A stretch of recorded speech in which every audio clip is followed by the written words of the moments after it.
Today on Spotlight, two controversial issues: the future of the Detroit Public Schools through the eyes of its new president, Attorney Anthony Adams, and downsizing, or should we say right-sizing, the city of Detroit. We'll talk to two prominent architects for their perspective. It's Sunday, June the 27th. I'm Chuck Stokes, and this is Spotlight on the News.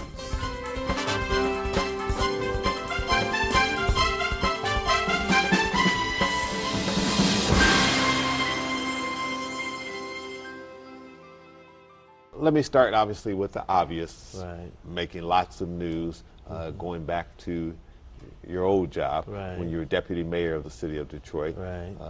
Former Detroit Mayor Kwame Kilpatrick, indicted 19 different counts by the feds. Your reaction? Well, obviously, I'm disappointed about what has occurred. I thought that Mayor Kilpatrick presented tremendous promise for the city. I think he had a clear vision for where we were heading. I think there was a plan of action that was laid out. It's just unfortunate that he's been ensnarled in a lot of different things after his tenure has ended.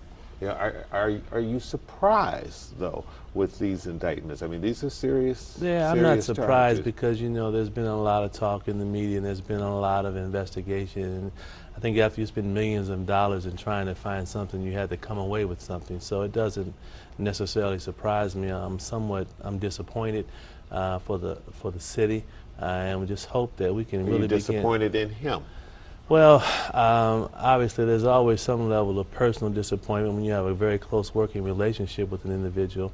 You really hate to see bad things happen to a person who I had a tremendous amount of respect for. And so I'm hoped that he's able to get through these charges and that we're able to move the city forward. Let's switch gears here. Your present role is president of the Detroit School Board. Otis Mathis, who was president of the board, resigned. Right. Your reaction to that? I mean, people are just saying, "My gracious!" It's such a mind-boggling story in and of itself, and I mean, it's unfortunate that something occurred.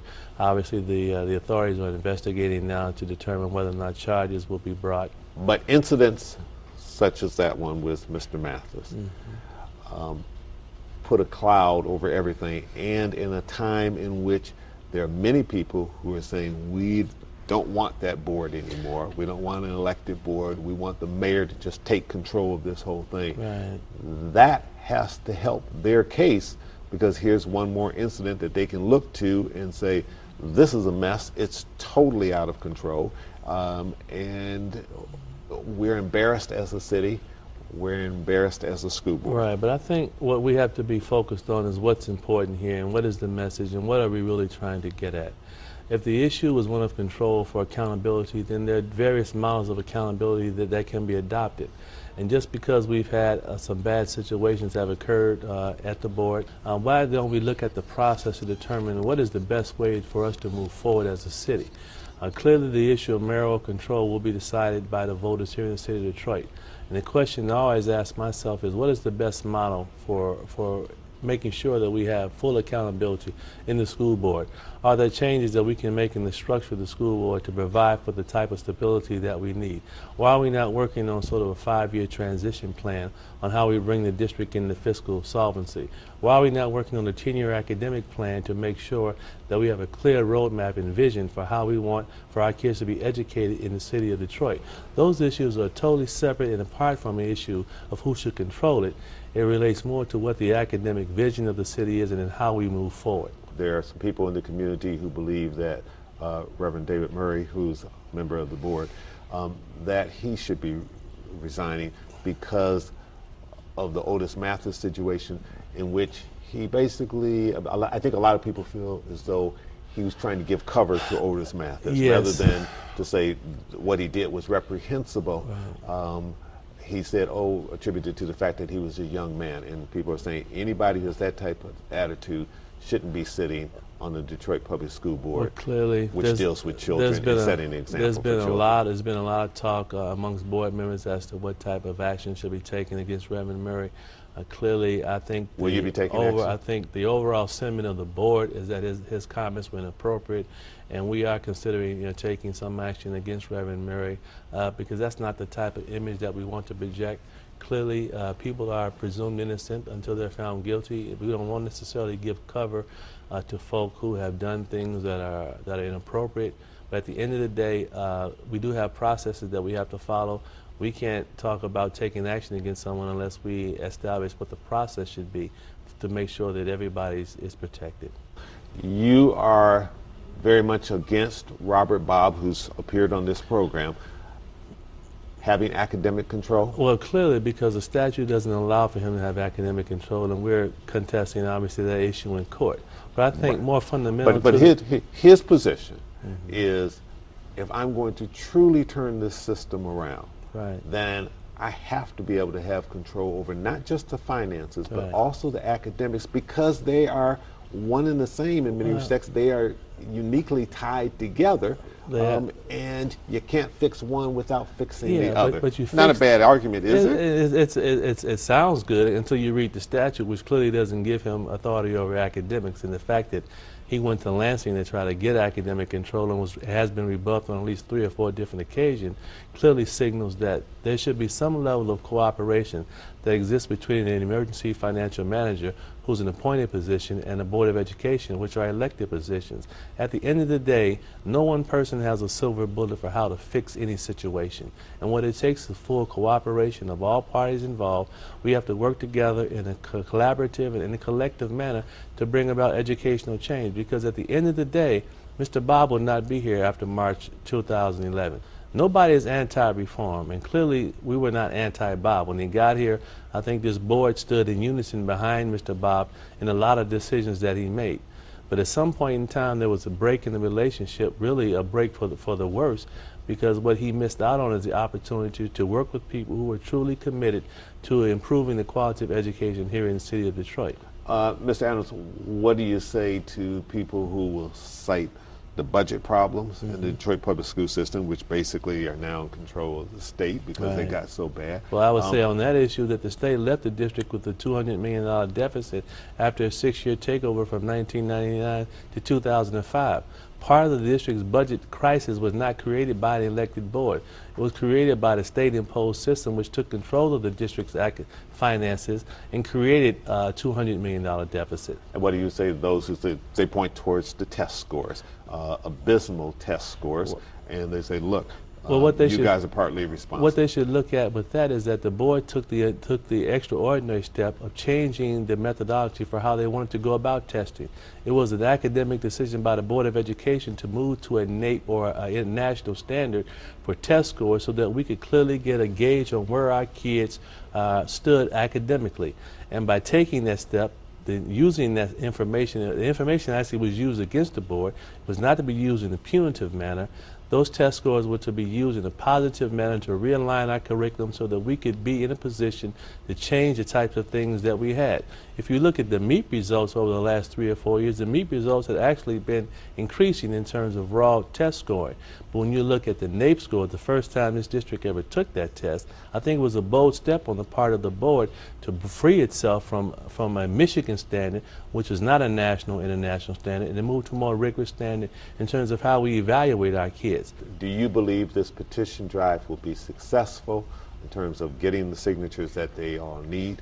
And do you believe that they will be able to also get the changes that they need in Lansing legally to be able to make this happen? You know, it's a two-step process. Clearly, this petition initiative is an advisory ballot issue.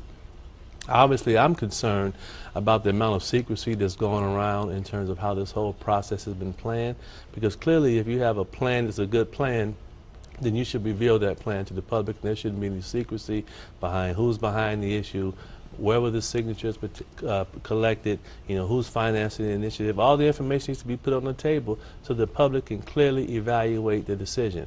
And I think Detroiters have a knack for being very cautious about big money initiatives pushed by, in some folks' mind, the corporate interests on trying to take control or alter the system of governance here in the city of Detroit.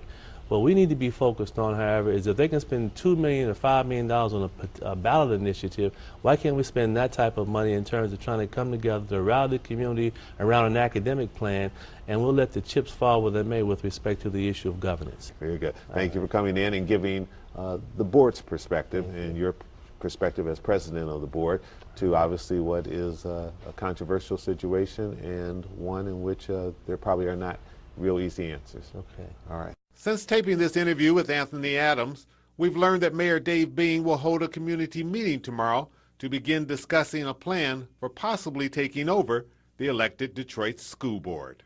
Coming up, right-sizing the city of Detroit.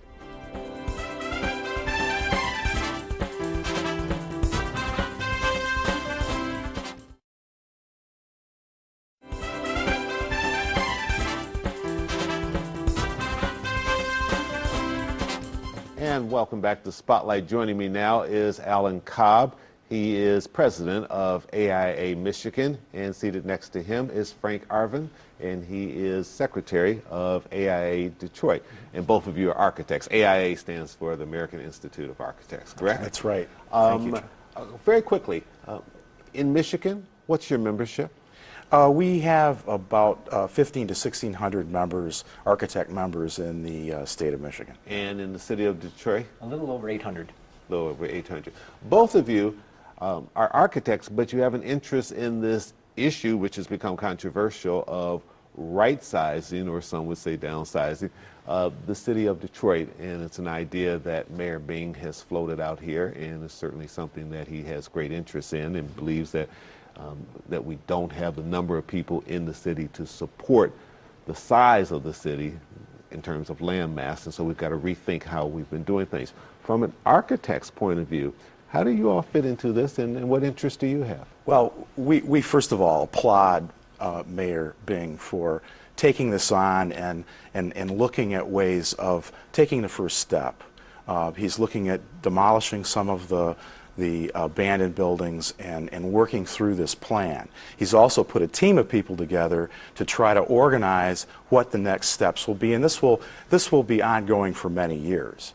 And Chuck, I think it's important to point out that many cities around the world and across the country are going through the same kind of issues. We aren't in this alone, is what you're saying. Certainly are not. And you all have had inquiries from other cities about how Detroit is trying to approach this, and they're trying to learn from us? Well, I think all cities are working together to try and figure this out. So there's the ideas that are out there in the culture that are trying to figure out how to make cities better given the fact that they're losing population, or a lot of them are losing population. As an architect, we're very interested in the urban environment and how people live, and just because we design single buildings, sometimes we're also many times urban designers and interested in urban architecture. So we're not just single trick ponies. We design environments for people to live in, and we're very interested in trying to figure out how to make cities better sized for people and how they live in them. Mm-hmm. What do you all see as the biggest challenge trying to right size the city of Detroit? There are costs related to downsizing the infrastructure. Certainly the goal is to reduce the cost of maintaining the infrastructure, but to go through different areas and pull back on the utilities and storm drainage and that type of systems approach is going to be a very costly endeavor, and one that would be a stepped plan, a phased plan. Yeah. I'm sorry, Frank, over there. I think the biggest challenge is to bring a creative culture to Detroit, to bring people to Detroit with solid, good quality incomes. So I think the connection between the size of Detroit and the economy of Detroit is intimately linked, and we really need to work on how to bring creative culture and creative jobs to Detroit. From an architecture's point of view, we certainly have a lot of building stock here. How does that fit into this picture, and what would you do with it? You know, because we have some buildings that are extremely old. We have other ones that are relatively new. do we get rid of the old stuff and start brand new, or Absolutely. do we do a real mix with it? Chuck, absolutely not. Detroit has an amazing building stock of historic buildings with famous architects and innovative architects. Albert Kahn and others. Absolutely, and we need to save the architecture that is legacy architecture. In fact, people are amazed around the world coming to Detroit, seeing the buildings that are left. And oftentimes the media only focuses on those that are in bad shape in Detroit. But there are many that are in great shape. That's the kind of sexy side of it, right? It is. But I think that there's definitely a sustainable way to go back in and adaptively reusing the great building stock that exists in Detroit. I mean, the example of the book Cadillac is perfect. The renovation of that hotel, the fact that it has created a wonderful place there on Washington Avenue. More successes like that will make Detroit a much better place. All right, we need to take a commercial break. We'll hurry right back and give you a chance to answer some more questions about this issue of right-sizing the city of Detroit. We'll be right back. We hope you stay with us.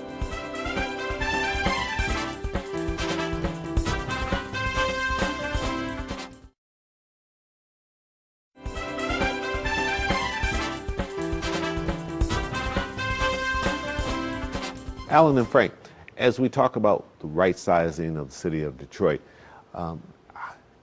does this create an opportunity for us to make Detroit what a lot of people talk about, Richard Florida and others, a cool city? And if so, how? Right. I think it absolutely does, because we have so much land available to us.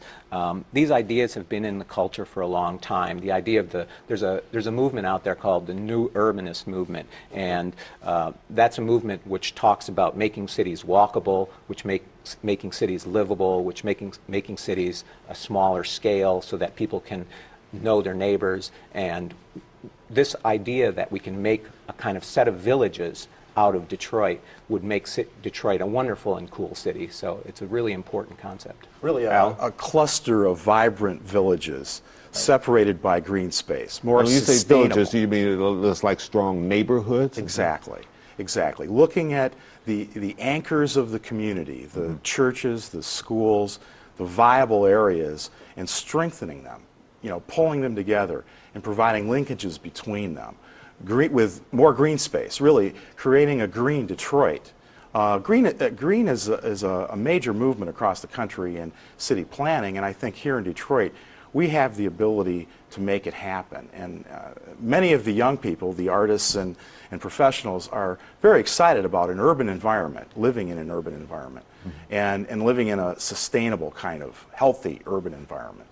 Is there a downside to any of this, especially in terms of people? Because we aren't just talking about buildings and housing stock here, that we're actually talking about people that are in the city, living in the city.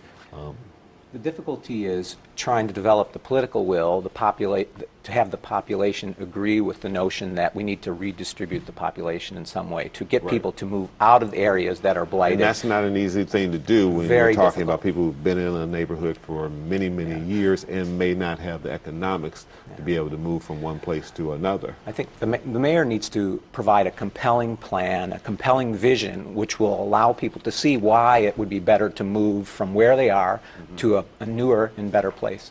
Okay. Alan? Other cities have provided incentives for people to relocate. And certainly, Chuck, this is going to take a number of years to happen. I mean, I don't think the city of Detroit would ever imagine moving people or picking people up and moving them. That just isn't going to happen. It shouldn't happen. This needs to be done in a way that provides a very strong vision, as Frank mentioned, a significant master plan that people would want to follow, and the economics would be there to follow, and tax credits or incentives to relocate to a new house someplace else. And final question, as we talk about these type of very challenging issues, is it of your mind that this needs to be talked about by people more than just the politicians? Absolutely, Chuck, and really the whole community needs to get involved in this and embrace it. this needs to be a plan that comes up basically as a grassroots plan, in my opinion. And that's why, you know, Frank and I are here, that architects and planners in the region should be involved actively with the mayor in making this happen and creating the vision. And we are seeing people from Europe and others coming over because Detroit was the birthplace of the American dream and the urban sprawl that occurred with you know, the whole idea of people wanting their own home, their two-car garage, and the problems that have resulted from that kind of concept can be fixed in Detroit first. I do think that the people obviously need to be part of this project. It's happening already. There are many groups throughout the city that understand how this is happening.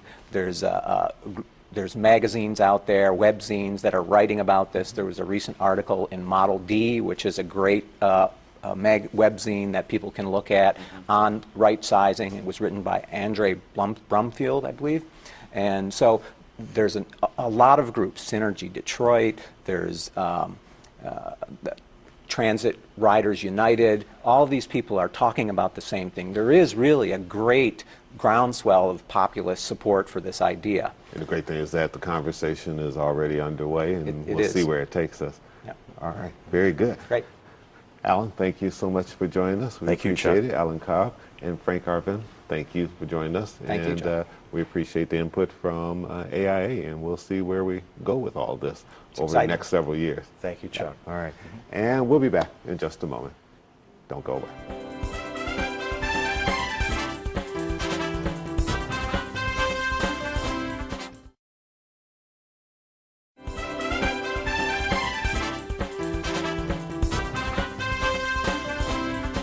And finally today, if you notice more green and white in downtown Detroit this week, it's not necessarily Spartan fans.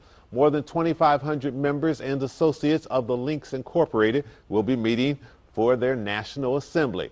And on Tuesday, the organization will sponsor a free community event at Focus Hope featuring the unveiling of the Focus Hope Family Learning Center.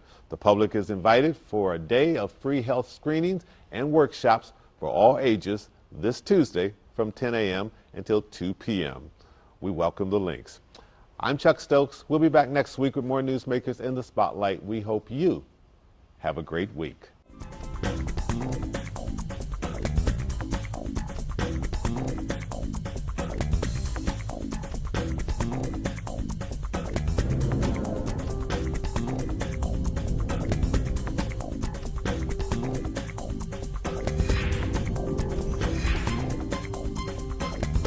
This Week is next on 7.